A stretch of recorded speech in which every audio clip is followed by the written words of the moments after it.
Assalamualaikum warahmatullahi wabarakatuh. Perkenalkan, nama saya Syifa Nurrohma, NIM 32, Prodi D3 Bahasa Mandarin.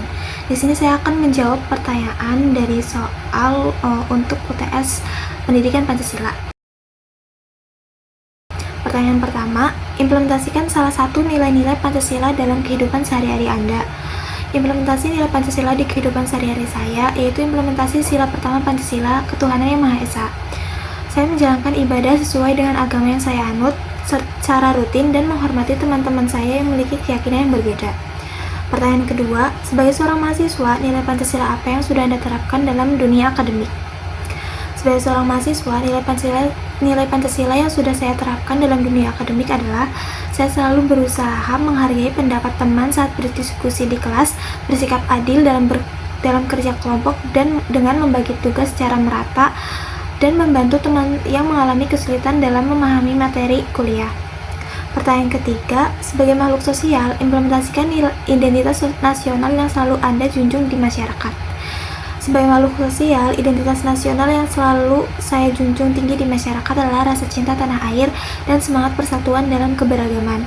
Saya selalu menggunakan bahasa Indonesia yang baik saat berkomunikasi di ruang publik, menghargai budaya lokal dan adat istiadat di daerah tempat saya tinggal, serta tidak menyebarkan berita hoaks atau ujaran kebencian yang bisa memecah belah masyarakat. Pertanyaan keempat, negara Indonesia menerapkan sistem membedakan antara negara dan konstitusi. Jelaskan contoh real Indonesia sebagai sebuah konstitusi. Contoh nyata atau real Indonesia sebagai sebuah negara yang memiliki konstitusi adalah Undang-Undang Dasar 1945. Yang menjadi dasar hukum tertinggi dalam sistem ketatanegaraan Indonesia. Undang-Undang Dasar 1945 memuat aturan-aturan pokok tentang sistem pemerintahan, hak dan kewajiban warga negara, struktur lembaga negara, serta prinsip-prinsip dasar kehidupan berbangsa dan bernegara.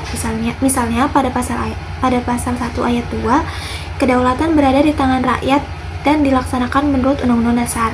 Pasal 28 menjamin hak-hak asasi manusia seperti kebebasan beragama, dan berpendapat, dan berserikat. Contoh realnya, ketika terjadi pemilu, proses mengikuti aturan dalam Undang-Undang Dasar 1945 dan Undang-Undang turunannya. Ini menunjukkan bahwa segala kegiatan negara diatur oleh konstitusi, bukan oleh kekuasaan semata. Pertanyaan kelima, sebagai mahasiswa, jelaskan contoh real hak dan kewajiban yang sudah Anda lakukan dalam dunia akademik. Sebagai mahasiswa, berikut adalah contoh real hak dan kewajiban yang sudah saya lakukan dalam dunia akademik.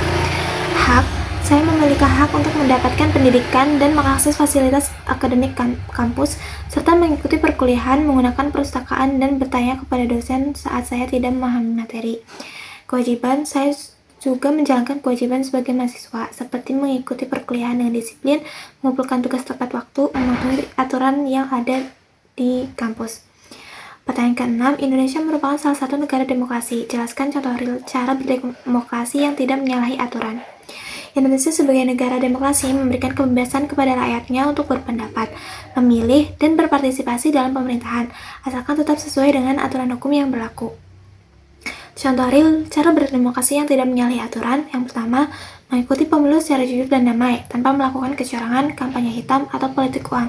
Misalnya, saya menggunakan hak pilih saya dalam pemilu dengan datang ke TPS dan memilih sesuai hati nurani. Yang kedua, menyampaikan pendapat di muka umum secara tertib, seperti ikut aksi damai atau diskusi publik dengan izin resmi, tidak melakukan kekerasan, dan tidak menyebarkan ujaran kebencian. Pertanyaan ketujuh, ceritakan apa yang Anda pahami tentang hak asasi manusia dan kaitannya dengan makhluk sosial. Hak asasi manusia atau HAM adalah hak-hak dasar yang dimiliki setiap individu sejak lahir, tanpa membedakan ras, agama, jenis kelamin, atau status sosial. Hak-hak ini meliputi hak untuk hidup, kebebasan berpendapat, hak atas pendidikan, perlindungan dari diskriminasi, dan hak untuk diperlakukan dengan adil di hadapan hukum. Di Indonesia, HAM dilindungi oleh konstitusi seperti yang tercantum dalam pasal 28A sampai pasal 28C Undang-Undang Dasar 1945. Dan kaitannya dengan makhluk sosial adalah bahwa bagi individu yang hidup dalam masyarakat, setiap orang memiliki kewajiban untuk menghormati hak asasi orang lain.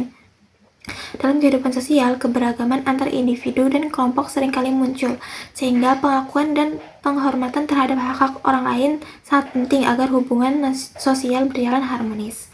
Misalnya, menghargai kebebasan beragama teman, tidak mendiskriminasi orang berdasarkan latar belakang mereka, serta memberikan kesempatan yang sama bagi semua untuk berkembang dalam pendidikan dan pekerjaan.